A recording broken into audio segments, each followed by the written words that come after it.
성령과 지혜가 충만한 스데반이라는 제목으로 말씀 나눌 때에 말씀이 귀에 들려지고 아멘. 내 삶 가운데 실제가 되어지는 은혜의 길을 주의 이름으로 축복합니다. 아멘. 스데반이 누구예요? 초대교회 7집사 가운데 한 명이었습니다. 초대교회가 7집사가 생긴 이유가 지난 시간에 뭐라고 그랬습니까? 교회가 계속해서 부흥합니다. 교인들이 늘어나게 됩니다. 그러다 보니까 성도들이 기도와 말씀에 전무해야 되는데 구제하는 일에 다른 행정 처리하는데 너무 바쁘다 보니까 갈등이 일어나게 되는데 이 갈등이 단순히 잎사귀, 열매만 보고 처리하지 않고요. 우리가 지금 이런 어려움을 겪는 근본적인 이유는 은혜가 부족하기 때문이다. 그래서 7집사를 세워서 사도들은 기도와 말씀에 전무하고요. 이 집사들로 하여금 구제하는 일에 교회 행정을 담당할 수 있도록 했습니다. 그 가운데 한 명 대표적인 이가 바로 스데반이었습니다. 이 스데반은 헬라어로요. 스테파노스라고 그러는데요. 면류관이라는 뜻을 가지고 있습니다. 영어로는 크라운이라고 말하죠. 아마 부모님이 이름을 지어줬을 텐데 앞으로 어떤 왕관을 쓸지 미리 알고 짓지는 않았을 겁니다. 그런데 분명 이 스데반은요 왕관을 썼습니다. 아멘. 첫 순교자의 영광의 면류관을 쓰게 되었습니다. 아멘. 성경은요 이 스데반을 표현할 때 성령 충만했다라고 표현하고 있습니다. 아멘. 우리가 성령 충만 얘기하면 단순히 그냥 성령 충만인가 보다라고 그러는데 원어를 보게 되면 성령 충만함을 외적 성령 충만함과 내적 성령 충만으로 나누게 되죠. 그래서 외적 성령 충만을 표현할 때 원문을 보게 되면요 플레스라는 단어를 쓰는 것을 볼 수 있습니다. 자, 2장 4절과 4장 31절에 보게 되면요 그들이 다 성령의 충만함을 받고 성령이 말하게 하심을 따라 다른 언어들로 말하기를 시작하니라. 빌기를 다음에 모인 곳이 진동하더니 우리가 다 성령이 충만하여 담대히 하나님 말씀을 전하니라. 아멘. 아멘. 자, 여기 보면 성령의 충만함을 받고 성령이 충만하여 원문을 보게 되면 플레스라고 되어 있습니다. 이것은 타이어에 바람이 빠졌어요. 그래서 차가 쌩쌩 달릴 수가 없습니다. 그런데 다시 타이어에 바람을 넣어서 차가 힘있게 싱싱 달릴 수 있도록 만드는 상태를 말할 때에 플레스라고 그럽니다. 가스가 펑 폭발하듯이 강력한 힘을 가지고 있는 거죠. 그래서 성령께서 어떤 사람의 몸 위에 옷을 하나 걸쳐주는 것처럼 사람의 외부에 기름을 부어주는 겁니다. 이 외적 충만을 받게 되면요 성령의 은사가 나타납니다. 능력이 나타납니다. 기적과 표적이 나타나게 됩니다. 아멘. 이 외적 충만을 입어보면요 신유와 축사 같은 외적인 현상들이 나타나게 되죠. 아멘. 외적 충만한 사도들을 보십시오. 기사와 표적이 나타났다라고 증거하고 있습니다.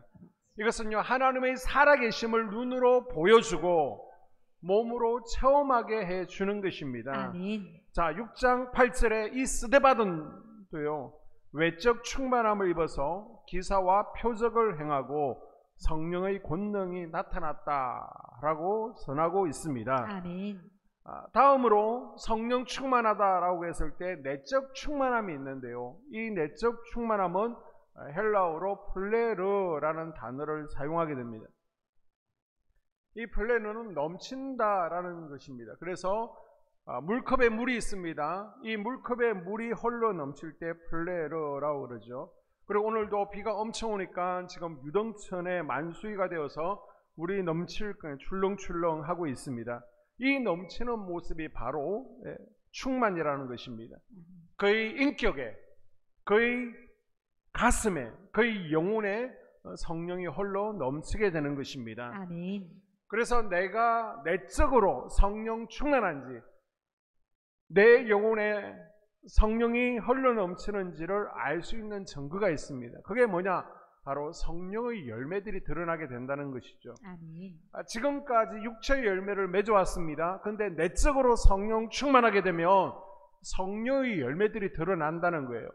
자, 성령의 열매가 무엇이 있습니까? 갈라디아서 5장을 보게 되면요 오직 성령의 열매는 사랑과 희락과 화평과 오래 참음과 자비와 양성과 충성과 온유와 절제니 이 같은 것을 금지할 법이 없느니라. 아멘. 아멘. 충만하면 할수록 이 성령의 열매들이 더 풍성하게, 더 명확하게, 아멘. 더 확실하게 드러나는 겁니다. 아멘. 그래서 사랑할 수 없는 사람을 사랑할 수 있고요.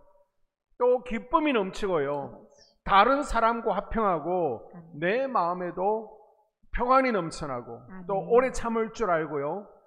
자비와 친절하고 그리고 용서할 줄 알고 양선, 어려운 사람을 도와줄 줄 알고요. 또 충성할 줄 알고 온유하고 절제하게 되는 것입니다. 아멘. 그래서 내가 마음껏 여가를 즐기고 놀러 다닐 수 있어요. 자유를 누릴 수 있어요. 사고 싶은 거 다 사고 교회 와서 자랑할 수도 있어요. 죄가 아니에요. 그래도 내가 할 수 있고 해도 되는 것이지만 하나님을 위해서 또 다른 성도들이 상처받지 아니하도록 참을 줄 아는 절제의 마음이 성령 충만할 때 일어나게 된다는 것입니다. 아멘. 그래서 3절에 보게 되면 3절과 5절에 너희 가운데서 성령과 지혜가 충만하여 칭찬 듣는 7 사람을 택하라. 온 무리가 이 말을 기뻐하여 믿음과 성령이 충만한 사람 스데반과 아멘. 똑같은 성령 충만합니다. 그런데 3절과 5절의 충만이라는 원어를 보면 플러스가 아니라는 거예요. 여기서는 외적 충만함이 아니라 바로 내적 충만함을 의미하고 있습니다. 아멘. 초대교회 7 집사를 택할 때 그 조건이 성령이 충만한 사람이라는 조건이 붙었는데 여기서 성령이 충만함은 무엇이냐? 저 사람에게, 저 집사에게 인격적인 변화가 나타나느냐? 내적인 성령 충만함을 가지고 있느냐? 아멘. 성령의 열매들이 드러나고 있느냐? 아멘. 그걸 가지고 집사로 택했다는 거예요. 내적 충만을 받은 성도는요, 아름답습니다. 아멘. 내적 충만하니까 성령의 열매들이 9가지 열매들이 삶 가운데 드러나게 되는 거예요. 아멘. 인격의 변화가 오는 것입니다. 아멘. 자, 스데반 집사님에게 나타난 대표적인 성령의 열매가 뭐라는 거예요? 자, 7장을 쭉 읽어보게 되면 용서의 열매가 드러나는 것을 볼 수 있습니다. 아멘. 자, 스데반 집사님이 돌에 맞아 순교하실 때 자기에게 돌을 던지는 자들을 향해서 축복하죠. 지금 자기가 돌에 맞아 죽어가고 있습니다. 저들을 용서해 주세요. 축복하고요. 또 천국 가실 때 얼굴이 천사와 같았다라고 표현하고 있습니다. 자, 스데반의 마지막 기도문을 한번 보십시오. 60절에 무릎을 꿇고 크게 불러 이르되 주여 이 죄를 그들에게 돌리지 마옵소서. 이 말을 하고 자니라. 아멘. 아멘. 스데반을 죽이겠다고 지금 소리 지르고 돌을 던지는 이들이 누굽니까? 헬라파 유대인들, 스데반의 옛 친구들입니다. 한번 생각해 보십시오. 지금 예루살렘 교회 지도자가 누구예요? 베드로 목사님. 그러면 당연히 기독교가 지금 성장하는 것을, 폭발적인 부흥을 막기 위해서는 베드로 목사님을 죽여야죠. 왜 스데반 집사를 죽입니까? 베드로는요, 무식쟁입니다. 그냥 냅둬도 특별히 위협이 되지 않는다라고 사내들린 공예는 생각하는 거예요. 그 어부가 뭐 별거 하겠느냐? 갈릴리 사람인데. 그런데요, 스데반은요, 지성인입니다. 학자입니다. 그래서 스데반을 죽이는 거예요. 헬라파 유대인의 대표입니다. 이스라엘 토종 사람이 아니에요. 외국인으로 유대교를 믿는 사람입니다. 그래서 이 한 사람이 예수 믿게 되었을 때 그 파급력, 많은 유대 사람들과 유대교회에 있어서는 큰 문제가 생기기 때문에 스데반을 먼저 죽이려 듭니다. 그래서 거짓 증인들을 세우고요, 모함을 하게 되는 것이죠. 자, 얼마나 우울하겠습니까? 지금 이 자리에 모여서 스데반을 죽이겠다고 아우성치고 이를 갈고 돌을 던지는 바로 그 사람들이 바로 엊그제까지 자기와 함께 공부하고 자기와 함께 담소를 나누던 친구들, 동료들입니다.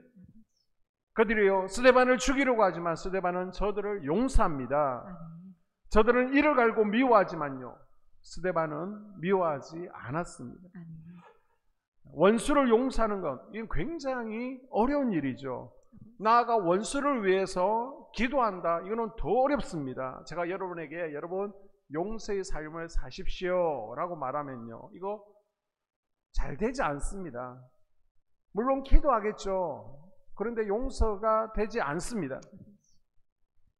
중국 영화들을 보시면요, 이제 부모가 억울하게 죽음을 당하죠. 살해를 당하면서 자식에게 내 원수를 갚아달라라고 유언을 합니다. 그러면 이 자녀가 네 아버지 알겠습니다. 아버지를 묻어놓고 소림사 아니면 저 세상의 무렴의 고수를 찾아서 이제 수련을 하게 됩니다. 그리고 나서 원수에게 복수하고 나서 영화가 끝이 납니다. 이게 우리의 모습이라는 겁니다. 나의 인생을 깨트린 사람, 나에게 상처를 준 사람, 손해를 끼친 사람을 용서한다는 것, 이거 용서가 되지 않습니다. 용서는요, 내 의지의 결단이 아니라 이건 성령의 은혜라는 거예요. 아멘. 성령 충만할 때 가능한 것입니다. 아멘. 제가 한 교회에서 부교육자로 7년을 사역하게 됩니다. 정말 최선을 다했어요. 아마 신혼 초기에는 집에서 머무는 시간, 그리고 교회에서 사역 때문에 밖에서 머무는 시간 그랬던 것 같아요. 1년이면 절반은 밖에서 자고요. 또 교회에서 집에 와서 절반 잘 정도로 굉장히 사역에 바빴습니다. 그때만 하더라도 부교육자로 그렇게 정도 5년에서 7년 정도 사역을 하게 되면 관례라는 것이 있었습니다. 그래서 단독 목회를 나갈 수 있도록, 담임 목사님이 힘이 있으면 단독 목회를 나갈 수 있도록 자리를 마련해 준다든지, 거기에 필요한 또 재정을 지원해 준다든지, 아니면 이제 단독 목회를 해야 되잖아요. 그러면 교회를 개척할 수 있도록 이제 재정적으로 선교비를 후원해 주게 됩니다. 열심히 하니까 노 목사 앞으로 유학도 보내줄게, 앞으로 이렇게 할게, 많은 약속들을 하셨습니다. 근데 이제 7년이라는 시간이 지나고 나서 이제 사역에 너무 지쳐가지고 좀 쉬겠습니다. 사표를 내게 되었습니다. 그런데요, 관례라는 것이 없는 거예요. 없는 거예요. 퇴직금조차도 주지를 않는 거예요. 그 모습을 보면서 저에게 굉장히 상처가 되었습니다. 그래도 뭐 할 수 없는 거지, 뭐 안 주시면. 그래서 몇 달 지나고 나서 뭐 관례가 있으면 그 관례 한 5분의 1 정도, 6분의 1 정도 되는 퇴직금 정도만 받고 그냥 마무리되었습니다. 그리고 또 다른 교회 가서 열심히 부목사로 사역을 하게 되었는데요. 평상시에는 괜찮아요. 마음 가운데 서운함이 있잖아요. 나한테 이렇게 뭐 유학 보내줄게, 어떻게 해줄게, 뭐 해줄게라고 그래가지고 나중에는 퇴직금도 제대로 안 주시고 속을 썩이고 그러셔가지고 마음에 상처가 있습니다. 평소에는 기도할 때는 잘 누를 수 있어요. 그런데 한 번씩 친구 목사가 큰 교회로 갔대. 담임 목사님이 이렇게 소개해 줬대. 아니면 개척을 했어. 그래서 개척하는 그 자리에 가서 보면 뭐 어떻게 섬기던 교회에서 지원해 줘가지고 개척을 하게 되었다. 그런 얘기를 들으면요, 평소에는 괜찮았는데 막 마음 가운데 또 상처들이 올라오는 겁니다. 마치 돼지 구죽물통에 오물이 가라앉아 있잖아요. 그럼 윗물은 맑지만은 아래에는 구죽물이 있습니다. 그래서 막대기를 저으면 다시 냄새가 나고 구죽물이 올라오는 것처럼 평소에는 물이 맑은 것 같아요. 용서도 한 것 같고 서운하지도 않은 것 같아요, 기도할 때는. 그런데 친구 목사들, 후배 목사들이 어디 교회, 큰 교회로 갔다더라, 개척을 했는데 교회에서 어떻게 지원해 줬다더라, 그런 말 들으면요, 마음 가운데 또 서운함이 확 올라오는 겁니다. 부흥회나 집회에 참석하게 되면 외국의 유명한 예언 사역자들이 오시잖아요. 그럼 꼭 저를 또 이렇게 불러내세요. 그리고 기도를 해주면서 상처가 많다라는 예언 기도를 해주십니다. 저는 그 기도가 정말 예언이 듣기 싫은 거예요. 왜? 상처가 많으면 나도 모르는 사이에 다른 사람에게 또 상처를 주고 찌르잖아요. 그래서 상처를 치유받고 싶어서 기도도 많이 하고 노력했는데 나오라고 기도해주면 또 상처가 많다, 그렇게 하니까 그게 듣기 싫었습니다. 용서하지 못하는 마음의 상처들이 저희 은혜를 가로막고 있었습니다. 그런데 어느 날 하나님의 임재를 경험하게 된 것입니다. 깊은 은혜 가운데 들어갔고요, 성령 세례를 받고 나니까 희한하게 마음 가운데 서운한 마음, 미운 마음들이 바로 그 순간부터 사라졌습니다. 아멘. 내가 용서하려고 얼마나 기도했겠어요, 금식했겠어요, 노력해도 안 되었는데 그날 이후로 마음 가운데 미운 마음이 들지 않아요. 아멘. 서운한 마음이 들지 않아요. 그래서 그때부터 이제 명절이면요, 제가 섬겼던 목사님에게 선물도 보내고요. 또 이제 세미나가 있으면, 어려운 일이 있으면 계속 저에게 부탁합니다. 그러면 아무 일도 없었다는 듯이 강사료도 받지 않고 제가 기꺼이 가서 강의도 해드리고요, 도와드리고 있습니다. 내가 미워하는 사람을 향한 마음이 풀어질 수 있도록 여러분 하나님의 임재를 오늘 구하십시오. 아멘. 나에게 상처를 주는 사람들을 용서할 수 있도록 성령의 충만함을 구하십시오. 아멘. 자, 스데반은요, 히브리파 유대인들이 중심이었던 이 초대 예루살렘 교회에 개종한 지 얼마 되지 않은 상황에서 교회의 지도자로 급부상했습니다.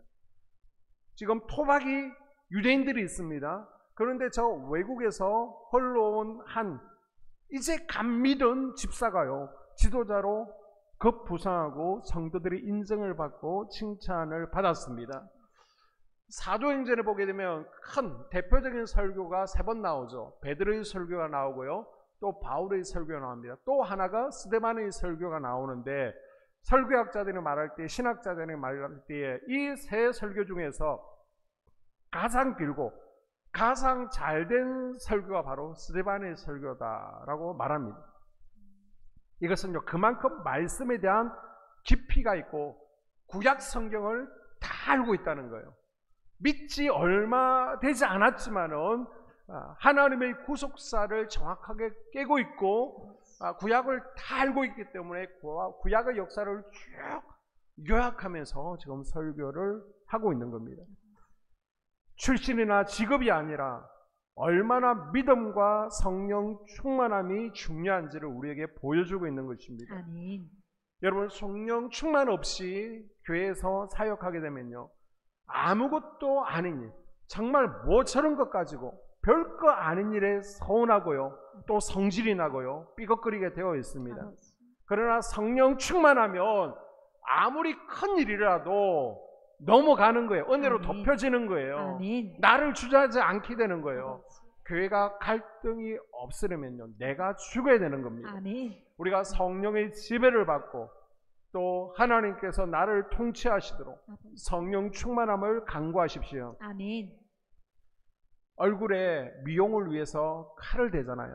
그럼 표시가 납니다. 아무리 숨기려고 해도 표시가 나는 것처럼 성령 충만하면 또 얼굴에 표시가 나게 되어 있습니다. 아멘. 자, 6장 15절에 보게 되면요, 공중 중에 앉은 사람들이 다 스데반을 주목하여 보니 그 얼굴이 천사의 얼굴과 같더라. 아멘. 자기가 속한 교회에서 정죄받고 있습니다. 손가락질 받는 거예요. 사람들에게 억울하게 고소당하고 비난당하고 있는 거예요. 돌에 맞아 죽어가고 있습니다. 그런데 스데반의 얼굴이요, 천사의 얼굴처럼 빛났다라고 묘사하고 있습니다. 아멘. 아니, 그러면 누가는요, 천사를 봤을까요? 보지도 않았는데 어떻게 천사의 얼굴과 같다라고 말하고 있을까요? 이 천사의 얼굴 같았다라는 표현은 무엇이냐? 자, 출애굽기 34장을 보게 되면 모세가 하나님을 만나러 시내산에 올라가죠.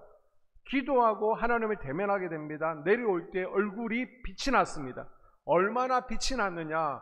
백성들이 두려워하는 거예요. 그래서 얼굴에 빛을 가리기 위해서 수건으로 얼굴을 가렸다라고 표현하고 있습니다.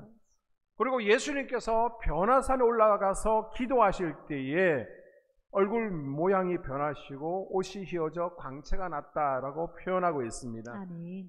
자, 이것을 통해서 유추해 보게 되면요, 스데반이 천사의 얼굴을 가졌다는 것은 하나님께서 지금 돌에 맞아 죽어가는 이 스데반을 향해서 이 사람은, 이 집사는 지금 신성모독한 게 아니야, 모세처럼 예수님처럼 택한 일꾼이고 나의 제자야, 하나님의 임재와 영광을 드러내는 사람이라는 것을 지금 산에 들린 공회원들에게, 유대인들에게 하나님께서 말씀하고 있는 것입니다. 아멘. 우리가 하나님의 임재를 드러내는 하나님의 사람, 예수님의 일꾼이라면요, 모름지기 스데반처럼요, 얼굴에 표시가 나야 됩니다. 아멘. 어딘가 마음 한 구석이 지금 썩어가지고 막혀가지고 얼굴을 찌푸리고 다니면 안 된다는 거예요. 아멘. 천사의 얼굴과 같다라는 말은요, 아버지. 참으로 평화롭다, 아멘. 참으로 기쁘다, 아멘. 참으로 사랑이 넘친다는 것입니다. 아멘. 우리에게 하나님의 영으로 충만하며 얼굴에 표정으로 나타나게 되어 있습니다. 아멘. 제가 신학대학을 다닐 때 이제 저는 제가 독학으로 공부하고 생활을 해야 됐습니다. 그러면 등록금도 준비해야 되잖아요. 생활비도 준비해야 되잖아요. 그러다 보면 한 번씩 또 힘든 부분도 있고 고민도 있겠죠. 교회 사역 가운데. 이제 도서관이 있으면요, 도서관 바로 옆에 교회당 채플이 있고 그 채플 지하에 기도실이 있습니다. 그래서 우리는 기도굴이라고 표현을 했는데요, 도서관에서 공부하다가 이제 시간이 되어지면 매일 하루에 1시간씩 기도하자 정해놓고요, 기도하는 겁니다. 기도하고 나오면 이제 친구가, 야, 너는 어떻게 기도굴만 갔다가 나오면 얼굴이 그렇게 환해지냐? 조금까지는 등록금 때문에, 교회 사역 때문에 얼굴 찡그리고 있더니 기도굴에 들어갔다 나오면 얼굴이 환해진다라고 항상 얘기했던 것이 기억나고 있습니다. 근데 그게 정상인 거예요. 아멘. 기도하며 얼굴에서 은혜의 햇살이 뿜어져 나오는 게 당연한 것입니다. 아멘. 성령 충만하면 얼굴에 평안이 넘치고요, 아멘. 기쁨이 넘치고요, 감사가 넘칩니다. 아멘. 그래서 지금 얼굴만 봐도요, 어떤 분이 지금 성령이 충만한지, 좀 성령 충만이 필요한지를 알 수 있을 것 같습니다. 아멘. 지금 우리의 얼굴 모습은 어떠합니까? 집에 돌아가시면요, 거울을 한번 비춰 보십시오. 왜 이렇게 잘생겼어? 예뻐? 왜 이렇게 망가졌어? 눈이 처졌어? 그런 게 아니라 여러분의 얼굴이 가지고 있는 전체적인 분위기가 어떠한지를 한번 보십시오. 스데반의 얼굴에서 나타나는 천사의 얼굴이 보입니까? 누군가가 옆에서 혹시 목사님이세요? 혹시 사모님이세요? 그런 이야기를 들어보셨습니까? 우울하고 짜증과 못마땅, 까다로움과 불만이 덕지덕지 붙어서 어둠의 영이 지배하고 있는 찌푸린 얼굴은 아닌지 한번 비춰보십시오. 어디 야매로 고치다 말아서 더 이상하게 만들지 마시고요, 저 둔산동에 가서 돈 주고 칼대지 마시고요, 성령의 칼로 성형수술을 제대로 받으실 수 있기를 주님의 이름으로 축복합니다. 아멘. 살아서도 오해받고요, 누명 쓰고 죽어가면서도 천사의 얼굴을 잃지 않았던 스데반처럼 하나님의 영광을 드러내는 얼굴이 될 수 있기를 바랍니다. 아멘. 이 저녁에 하나님 저에게도 그런 얼굴을 주시옵소서. 아멘. 기도할 수 있기를 바랍니다. 아멘. 두 번째로 스데반은요, 지혜롭고 칭찬을 받았습니다. 아멘. 자, 6장 10절에 보게 되면 스데반이 지혜와 성령으로 말미암아 그들이 능히 당하지 못하여. 아멘. 지혜는 호크마, 소피아, 영어로는 이제 위즈돔이라고 그러는데요, 이거 지혜라는 것은 국어 대사전을 보게 되면 상황에 대한 적절한 대처 능력, 사물에 대한 판단력, 올바른 사리 분별 능력을 지혜라고 표현하고 있습니다. 상황과 경우에 맞게 말하고 행동할 수 있는 능력이라는 거예요. 그래서 우리가 이 지혜를 말할 때 참 슬기롭다, 눈치가 빠르다, 아니면 센스 있다라고 합니다. 그런데 지혜는요, 얼마큼 배웠느냐, 지식이나 학식과는 상관이 없습니다. 그래서 배운 것은 없어도 참 지혜가 많다라고 우리가 말하고요, 배운 것은 많은데 어떻게 저렇게 지혜가 부족하지? 라고 말하잖아요. 그래서 예를 들어서 신앙생활 하시는 대학 교수님이 있습니다. 이분이 교회에서 직원들 사이에서, 교직원 사이에서 말이나 행동에 실수가 많습니다. 그러면 분명히 지식은 많아요. 그러나 지혜는 부족한 분이다 라고 말할 수 있겠죠. 반대로 어떤 권사님이 계십니다. 초등학교도 나오지 않았어요. 그런데 속회를 맡아서 속장으로서 교회 사역을 맡아서 사역을 하시는데 갈등을 일으키지 않습니다. 말과 행동에 대해서 주변에서 인정받고 칭찬받습니다. 그러면 이 권사님은요, 야, 이분은 지식은 없지만은, 학식은 없지만 지혜 있는 분이다 라고 우리가 평가할 수 있는 거예요. 지혜가 있으면요, 문제를 처리하는 능력이 뛰어나게 됩니다. 아멘. 성경을 보게 되면 우리가 어떻게 말하고 우리가 어떻게 행동하는 게 복 받는 인생인지 해답이 이미 나와 있습니다. 아멘. 지혜로운 이들은 어떻게 하는 것이 하나님을 기쁘시게 하는 행동인지, 반대로 어떻게 하면 하나님을 노엽게 하는지를 알고 있습니다. 지혜로운 아내들은요, 남편이 어떻게 말해줄 때 기분 좋은지, 또 자존심 상해하는지를 알고 있고요. 또 반대로 지혜로운 남편은요, 어떤 말이 아내를 행복하게 하는지 알고 있습니다. 성도가 지혜로우면요, 속회가 화평하게 되고요, 하나 되어집니다. 아멘. 그런데 지혜가 없으면요, 문제도 아닌 것을 문제로 만들죠. 그냥 푼수짓 하다가 공동체를 깨버리는 겁니다. 이게 된장인지 똥인지 뭐가 뭔지를 모르는 거예요. 이곳은 가야 될 곳인지 가지 말아야 될 곳인지, 여기는 서도 되는 자리인지 앉아야 되는 자리인지, 그리고 할 말과 하지 말아야 될 말을 구별을 못하게 됩니다. 앞에서 해야 될지 뒤에서 해야 될지 구분 못하게 했으면요, 하늘의 지혜를 구하십시오. 아멘. 교회는요, 똑똑한 사람보다 지혜로운 사람들이 필요합니다. 아멘. 자, 사무엘서를 보게 되면 대표적인 지혜자 누가 나오죠? 다윗이 나오고 있습니다. 이 다윗은요, 사울이 분노하고 죽이려고 하는데 반응을 보이지를 않습니다. 그냥 도망만 다닙니다. 그 옆에 있는 400용사, 600용사가 볼 때는 참 답답했겠죠. 아니, 죽이면 끝나는데 금방 왕이 될 수 있는데 계속해서 자기가 죽음의 위협을 당하면서 피해만 다닙니다. 왜 반응하지 않습니까? 사울이 나쁜 사람이 아니라 그 뒤에 사울을 조정하는 나쁜 영들이 알고 있다는 영적 분별력, 지혜가 있었습니다. 아멘. 우리 싸움의 대상이 사람이 아니라는 것을 다윗은요, 영적 지혜로 알고 있었어요. 아멘. 그래서 16장에 보게 되면 다윗이 악기로 찬양하며 사울을 사로잡고 있던 악한 영을 쫓아내 주지 않습니까? 아멘. 여러분, 가정에 문제가 있습니까? 남편의 마음을 바꾸어 달라고 기도하는 게 아니에요. 아내나 부모나 형제나 자녀가 우리의 싸움의 대상이 아닙니다. 아멘. 집에서 부부간에 짜증내고 신경질 부리고 말로 싸웁니다. 이건 남편 문제가 아니에요. 이것은 우리로 하여금 사람을 보게 만들어서 상처 입게 만들고 서운하게 하고 분노하게 하려는 사단의 계략인 것을 기억하십시오. 아멘. 남편 뒤에 사단이 숨어 있다니까요. 우리가 싸우고 상처 입으면요, 뒤에서 좋아라 박수치는 것은 남편이 아니라 그 뒤에 있는 사단입니다. 이것은 단순한 감정 싸움이 아니라 그 뒤에 우리 가정을 파괴하는 영들의 역사구나. 그래서 남편에게 쏘아붙이고 아내에게 책임을 전가하는 것이 아니라 가정을 파괴하려는 악한 영을 공격해야 됩니다. 아멘. 그 문제의 원인을 정확하게 보셔야 되는 겁니다. 아멘. 우리 삶을 파괴하는 진짜 적은 사탄입니다. 아멘. 그래서 여러분, 우리의 진짜 대적이 누군지 아는 영적 지혜가 여러분에게 임하기를 주님의 이름으로 축복합니다. 아멘. 야고보서 1장 5절에 보게 되면 너희 중에 누구든지 지혜가 부족하거든 모든 사람에게 후히 주시고 꾸짖지 아니하시는 하나님께 구하라. 그리하면 주시리라. 아멘. 지혜가 없어? 이게 된장인지 똥인지 구분하지 못하게 해서 이게 악한 영들의 계략인지 그냥 사회현상인지 모르겠어 지혜를 구하라는 거예요. 어느 정도 구하라고 그럽니까? 고린도전서 14장 20절에 보게 되면 형제들아, 지혜에는 아이가 되지 말고 악에는 어린아이가 되라. 지혜는 장성한 사람이 되라. 아멘. 하나님 주시는 지혜를 구하는데요, 어린아이 같은 지혜가 아닙니다. 장성한 지혜를 구하라라고 권면하고 있습니다. 아멘. 그래서 우리 성도들이 승리할 수 있는 삶의 비결, 우리 신앙인들이 넘어지지 아니하고 자빠지지 아니하고 믿음으로 이겨낼 수 있는 비결이 뭐라는 거예요?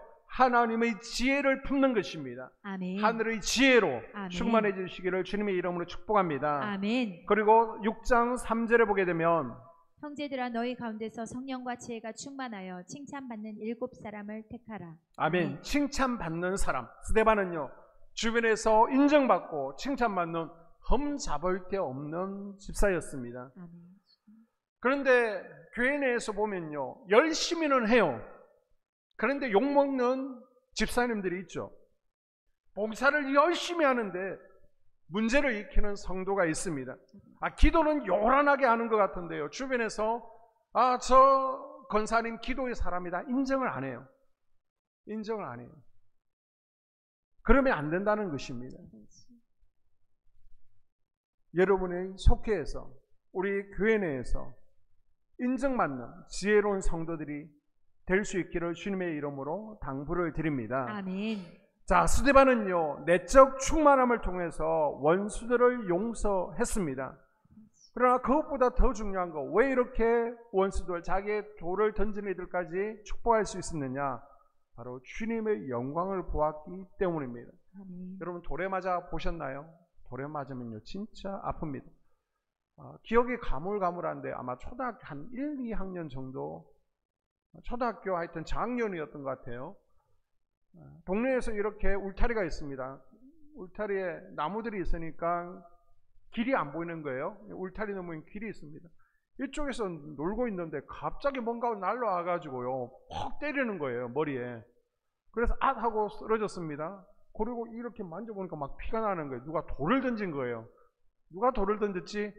보니까 없어요. 그래서 길가로 울타리를 넘어서 가보니까 제 또래 아이가 2명이 있는데 분명히 쟤들이 장난친다고 던진 것 같아. 울타리가 있으니까 누구 있는지 모르고 그냥 던졌는데 제가 얻어맞은 거예요. 그런데 지금처럼 뭐 CCTV가 있든지, 그때 김선영 장로님이 있으면 CCTV 좀 돌려달라고 그랬을 텐데, 심정은 있는데 이거 지문을 뭐 따볼 수도 없고, 그러니까 정말 아팠지만은 그냥 넘어갔던 그런 기억이 있습니다. 근데 이 스데반은요, 지금 돌 하나가 아니죠. 하나만 맞아도 아파 죽겠는데 수도 없이 내리칩니다. 뭐 스데반 집사님의 무쇠팔, 무쇠다리, 뭐 돌머리를 가지고 있어서 아프지 않았을까요?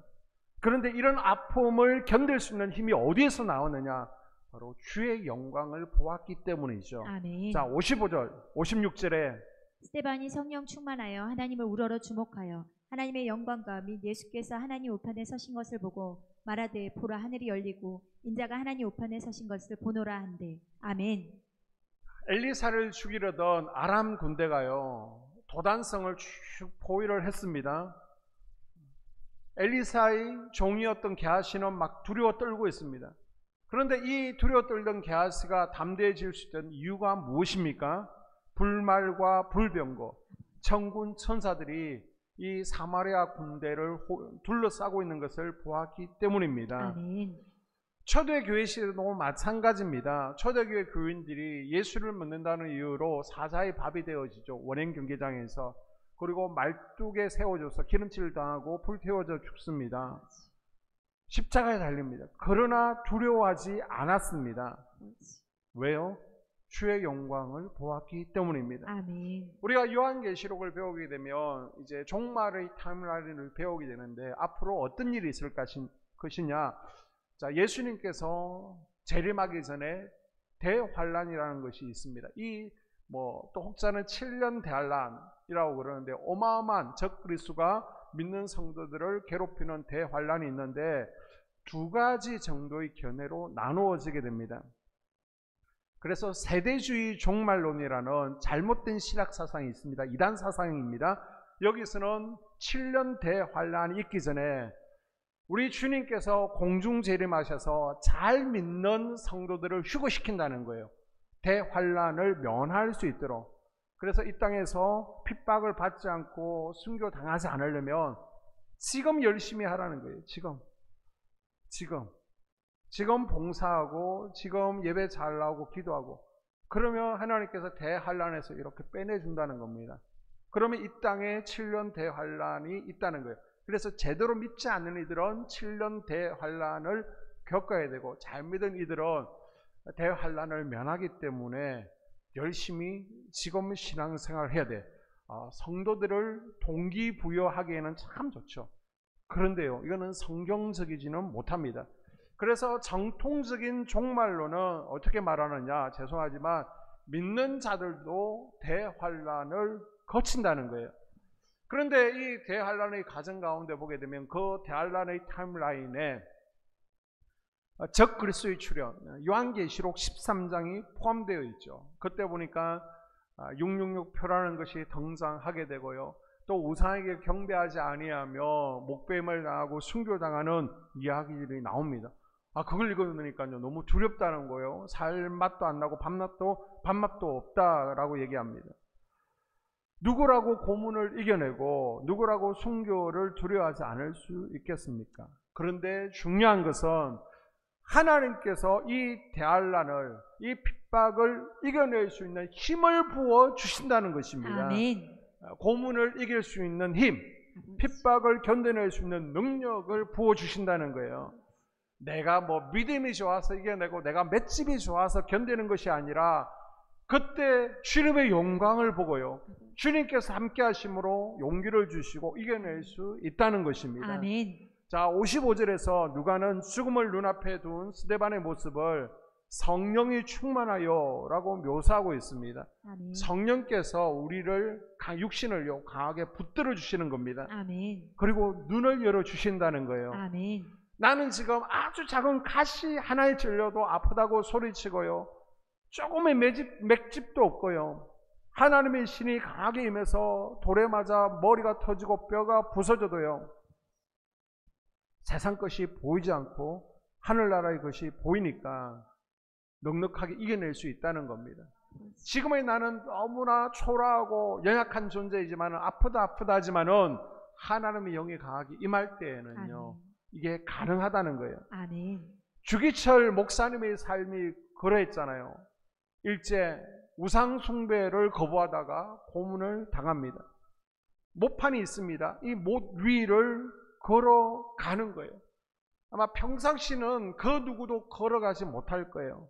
그러나 이 목사님은요 하나님께서 위로 부어주시는 힘이 있었습니다. 아멘.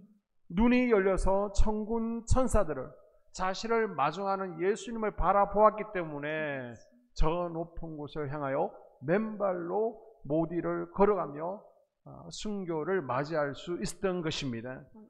그래서 여러분, 말씀의 신앙도 중요하고요, 체험적인 신앙도 중요합니다. 개인적인 신앙 체험이 없으면요 이건 어려움을 당하면 흔들리죠. 핍박이 있으면 쓰러지게 됩니다. 그러나 내가 눈으로 본 게 있어요, 체험한 게 있으면요 흔들리지 않는 거예요. 아멘. 그래서 여러분 기도하십시오. 하나님, 나에게도 영적 체험을 주십시오. 아멘. 그리고 또 기도하는 겁니다. 하나님, 내가 스데반처럼 게하시처럼 눈이 열리기를 원합니다. 아멘. 그래서 내 눈이 열려서 이제 주의 영광을 보게 하여 주시옵소서. 아멘. 더 높은 영적 수준으로 올라가게 해달라고. 바울이요 이 세상 것만 바라보고 있다가 학벌의 명예욕에 빠져 있다가 눈의 비늘이 벗겨지니까 이 세상 것은 이제 아무것도 아닌 쓰레기라는 것을 깨닫게 되었잖아요. 아멘. 우리 눈의 영안이 열려지는 은혜가 있기를 바랍니다. 아멘. 오늘 말씀을 정리합니다. 스데반 집사님은요 성령의 열매들이 드러났어요. 스데반 집사는요 인격적으로만 나이스한 것이 아닙니다. 성령의 능력을 가지고 있었고요, 아멘. 기도하면요 기사와 표적이 나타났습니다. 아멘. 주님을 향한 열정만 가지고 있었던 것이 아니라 주변에 다 인정받았어요. 우리 스데반 집사님 다 칭찬해 줬어요. 그리고 하나님의 영광을 볼 줄 아는 영안이 열려 있었습니다. 아멘. 바라기는 저와 여러분에게 스데반 집사님의 믿음과 성령 충만함이 임하기를 소원합니다. 아멘. 그리고 스데반 집사님이 가지고 있었던 지혜로 충만하고 아멘. 그리고 영안이 열릴 수 있도록 아멘. 이 시간 주님 앞에 간구하며 아멘. 나아가는 우리가 될 수 있기를 바랍니다. 아멘. 이 시간